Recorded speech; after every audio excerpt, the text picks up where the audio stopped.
Yo, what's up mga kaduit? Ayan, welcome back dito sa ating kalan.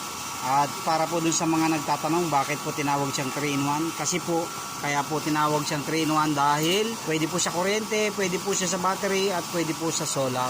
So ito po yung isang patunay na itong 3-in-1 po natin ay pwede po sa battery. Kasama po ito sa package, o isang assembly na wire with clip para po sa battery yan. Siyempre po, ang solar natin, meron din pong battery yan, kaya pwede nyo pong i-clip yan doon. Kung meron naman po kayong battery ng motor, basta po 12 volts, pwede po yan dyan. Clip nyo lang po siya dyan. Kahit po walang kuryente, magagamit nyo po itong kalan natin na ito. Kung meron naman po kayong extension, gusto nyo gumamit ng kuryente, pwede po. Ganito naman po ang style nya. Ayan, nakakuryente po. Ito po naman po, hindi siya malakas sa kuryente dahil 1.2 amperes lang po, 12 volts ang kanyang output. Ayan.